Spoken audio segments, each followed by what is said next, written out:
To Michael's Minty Music for today. Today we review Magdalena Bay's 2024 album, Imaginal Disk. It is really great. This is the track listing, and these are the tracks I added to my playlist, which is all of them. This album is definitely outstanding. Almost all the tracks here are really good, and the flow is pretty incredible.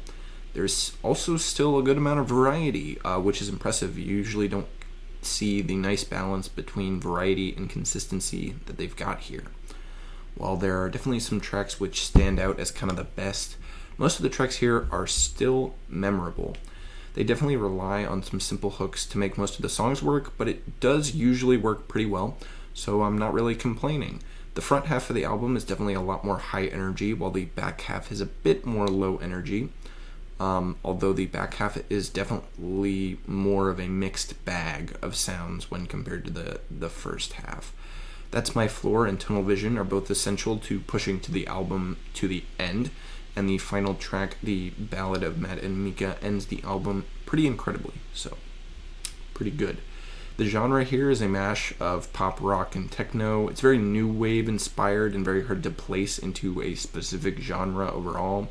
Specific songs definitely fit into rock, disco, or other styles, but as a whole, the album can probably only be described as pop, maybe alternative pop. There were 4 singles released before the album: Death and Romance, Image, Tunnel Vision, and That's My Floor. As far as I'm aware, none of these have ended up on the radio yet, although maybe on more niche stations. The radio is not doing very well in general, so my favorite song here is definitely that final track. It's just really great, perfect ending to the album, and still great on its own individually, so certainly a standout song from them. I ranked this album first out of the 2 Magdalena Bay albums, so over their debut 2021 album, Mercurial World. Imaginal Disk is definitely better than Mercurial World. The overall song quality is higher, and as an album, it comes together a lot better. Mercurial World has some songs that are a little boring because they're mostly just hooks, and Imaginal Disk improves on that heavily. They do it a lot better. The songs that are just hooks are not that boring on the 2024 album, so definitely the better album of the 2. Additionally, this album does take my top spot from 2024, taking it from Imagine Dragons' Loom, which was also pretty great. This was a really tough one here.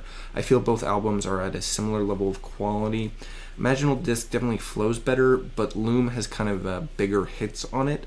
Ultimately, though, I went with Magdalena Bay since Loom is actually pretty short, and Imaginal Disk definitely manages to match it on a sort of song-for-song basis. So it takes my top spot from 2024. Next up is Ordertune, the soundtrack for the Splatoon 3 Side Order DLC/expansion. It released December of 2024 over in Japan, and I've acquired a digital download of it, so I'll be reviewing it. The DLC songs were a mixed bag if I remember correctly, but it's been a while since I actually played this, so should be an interesting review, so stay tuned for that. And as always, stay minty.